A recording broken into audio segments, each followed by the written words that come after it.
يا أخوان لما نتحدث عن أهل البيت أجمل فقرة بهم طهارة الأمهات. لذلك بزيارة الحسين ايش تقرأ؟ أشهد أنك كنت نورا في الأصلاب الشامخة والأرحام لم تنجسك الجاهلية بأنجاسها. كل أهل البيت لما تقرأ تجد وحدة من ألمع الأمور بحياتهم الأم الطاهرة. لكن خصومهم مشكلتهم وين؟ طبعا هذا مو تجني، هذا بحث تاريخي فرغ منه العلماء. جابوا أعداء علي بن أبي طالب، أعداء النبي والعترة، من أبو سفيان نزلوا وجدوا الخلل وين؟ هسه أبو سفيان أمه منه؟ حمامة. وما أدراك ما حمامة؟ حمامة صاحبة راية في الجاهلية، صاحبة راية يعني تخلي فد علم أحمر على بيتها. أهل مكة يعرفوها، إذا جاء واحد غريب شلون هسه نقول عتها ملهى؟ أجلكم الله. هاي جدة معاوية، أم معاوية هند بنت عتبة. هند كانت سادية، يعني مو فقط إنها تزني، وصلت إلى درجة تأكل لحوم البشر. ولا بعد ما قتل حمزة بقرت بطنه، طلعت كبده، لاكتها ما استطاعت فلفظتها.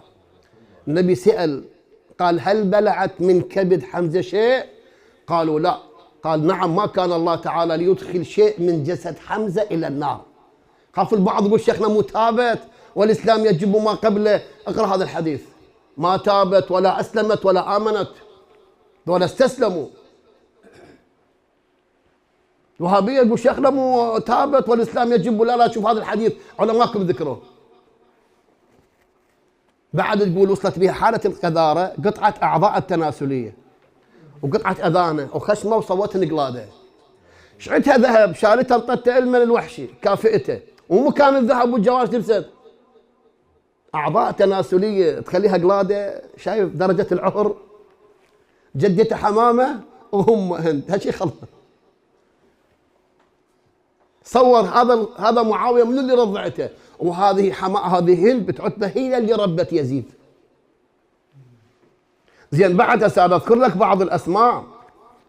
عندنا زياد ابن ابي منه؟ سمية. وما ادراك ما سمية. عمرو بن العاص ام النابغة مشهورة، يقول بيوم واحد دخل عليها 40 رجلا. استلم سامع اقول لك ملقط؟ ذولا اعداء علي بيت. هذا عمرو بن العاص. انا مره انتقدت عمرو بن العاص، هذا ابو مازن الجبوري سوى علي قضيه، انت تتجاوز على الصحابه. يا بليش انا عندي مقطع اقول عمرو بن العاص في معركه ومواجهه مع علي بن ابي طالب، لما شاف نفسه انولى نزع ملابسه حتى يخلص. هذا مسلم تاريخي. لولا ان القاضي متفهم قال له يابا ترى هذا نص تاريخي الرجال ما جاي من جيبه. على كل عمرو بن العاص امه منه؟ النابغه. بعد عندنا سهاك ام عمر بن الخطاب، اقرا تاريخها، هاي كتاب تاريخي اقرا. بعد عندنا هند بنت عتبه. زين. اما عندنا نساء اخريات، اروى بنت حرب ابن اميه وهي زوجة ابي لهب، هاي حمالة الحطب.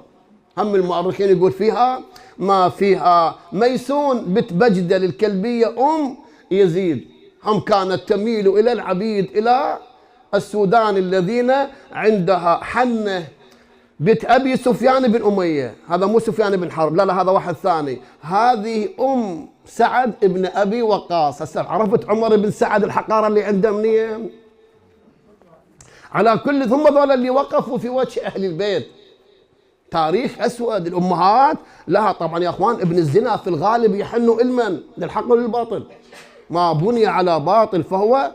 انا ما اقول ابن الزنا يوم القيامه يذبونه بالنار، لا ولا تزر وازره وزر اخرى، بس بالدنيا اثار الزنا تتضح بابن الزنا. لذلك عندنا ابن الزنا يصير امام جماعه، يصير مجتهد، حدث لا تقدم ما يصير، لان هو تركيبته شنو؟ ركبت على باطل. على كل حال